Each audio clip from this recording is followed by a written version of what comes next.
అపవాది. కదిలిస్తున్నాడమ్మా ఈయన అనుకుంది. నువ్వు ప్రార్థన చేస్తే సాతం తట్టుకోవద్దు. నా పని ఉక్కిరి బిక్కిరి అయిపోవాలి, వాని రాజ్యాలు ఉక్కిరి బిక్కిరి అయిపోవాలా, వాని కార్యకలాపాలు ఉక్కిరి బిక్కిరి అయిపోవాలా. వాడు కుప్ప కూలిపోతాడు నీ ప్రార్థనలలో, నీ కుటుంబంలో, నీ జీవితంలో, నీ బిడ్డల విషయంలో, నీ భర్త విషయంలో, నీ సేవలో, నీ ఉద్యోగ విషయంలో, నీ వ్యాపార విషయంలో. అందుకనే అంతరంగ పురుషుణ్ణి బలపరిచేదే ప్రార్థన. అంటే బాహ్య సంబంధమైన ద్వేషం, కోపం, శరీర కార్యాలు, ఇతరులకి అన్యాయం చేసేది, అక్రమమైన అన్నీ చచ్చిపోతాయి.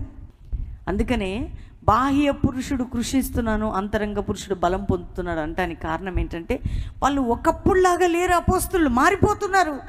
ఎక్కడ పరిశుద్ధాత్మ దేవుడు పని చేస్తాడు, ఎక్కడ దేవునితో ఏకాగ్రత ఉంటుందో అక్కడ పరిశుద్ధాత్మ దేవుడు పని చేస్తాడు. అందుకేనండి ప్రార్థనలు చేసేవారు, ప్రార్థనలు చేయించేవారు, ప్రార్థన అనుభవం కలిగిన వారు, ప్రార్థనా పరులు శరీర సంబంధులుగా ఉంటే వాళ్ళతో ఏం జరగదు. ప్రభు అంటున్నాడు, దేవుని బిడ్డ అప్పుల భారం, ఆర్థిక భారం, కుటుంబ భారం, ఉద్యోగ భారం, వ్యాపార భారం, భర్త సమస్య, భార్య సమస్య, బిడ్డల సమస్య, ఏ క్రిటికల్ పొజిషన్తో నువ్వు ఉన్నావో నాకు తెలియదు, కానీ నువ్వు ఆత్మబలం పొందితే ప్రతిదీ నీ పాదాల క్రిందకి రాబోతుంది. నువ్వు శక్తి పొందితే, బలం పొందే బిడ్డవైతే అపవాది నీ ముందుకొచ్చి సాగిలపడే విధంగా దేవుని జీవితాన్ని కట్టబోతున్నాడు. నిజమైన ప్రార్థన అనుభవంలోకి వెళ్దాం మనం. అటువంటి ఎక్స్పీరియన్స్కి వెళ్దాం. నాకు మొర్రపెట్టుము నీకు నేను ఉత్తరం ఇచ్చేదని అంటే అదేం సాధారణమైందని. నిజముగా మొర్రపెట్టు వారికి ఆయన సమీపంగా ఉన్నాడు. నిజముగా మొర్రపెట్టు వారికి. దావీదు ప్రార్థన చేశాడండి, దేవుడు విన్నాడు. వింటున్నారా? దావీదు మొర్రపెట్టాడు,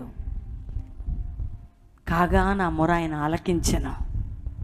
ప్రతి కీర్తనలు అంటాడండి, నాకు కలిగిన శ్రమలన్నిటి నుంచి ఆయన నన్ను తప్పించెను. ఎలా మొర్రపెట్టాడు? ఎక్కడి నుంచి కాదు, ఎక్కడి నుంచి. అందుకే ప్రభువు మాట్లాడుతున్నాడు ఈరోజు మీ అందరితో. దేవుడు మీ కుటుంబాన్ని దర్శిస్తున్నాడు, మీ జీవితాలను దర్శిస్తున్నాడు, మీ హృదయాల్ని దర్శిస్తున్నాడు. ప్రభు అంటున్నాడు ఈరోజు నీ జీవితాన్ని తాకుతున్నాడు ఆయన. నీవు ఈ అనుభవంలో వెళ్ళాలా?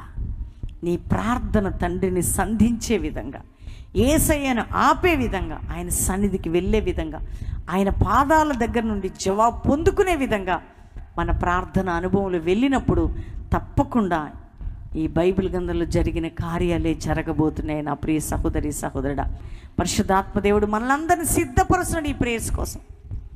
ఇలాంటి అనుభవంలో వెళ్దాం, ఇలాంటి కృప పొందుదాం, ఇలాంటి ప్రార్థనలు చేద్దాం, ఇలాంటి శక్తి పొందుదాం. అందరం మోకరించుదాం, కళ్ళు మూసుకుందాం, మన చేతులు పైకెత్తుదాం.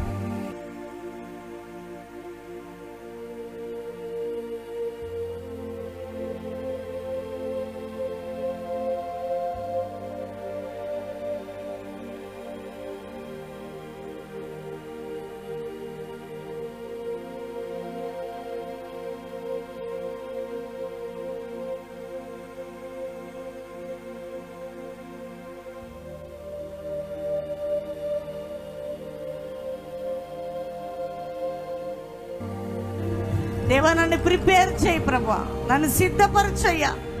నా ప్రార్థనలో, నా ఆత్మీయతలో ఒక మార్పు నేను చూడాలని కోరుకుంటున్నాను.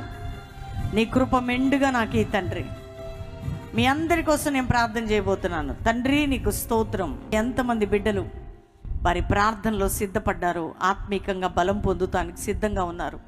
మా అందరినీ మీరు సిద్ధపరచండి. మేము శరీర సంబంధంగా ఉండొద్దయ్యా, ఒక స్వచ్ఛమైన అనుభవంలోకి వెళ్ళాలి. అట్టి విధంగా మార్చండి. ప్రతి కుటుంబంలో కూడా ప్రభా ఆ అభిషేకం, ఆ కృప మెండుగా కుమ్మరించండి. ఈ మాటలు ప్రతి హృదయంలో జీవింపచేయండి, వెలిగింపచేయండి. నీ కార్యం జరిగించమని యేసు నామములో అడుగుచున్నాం తండ్రి. Amen, amen.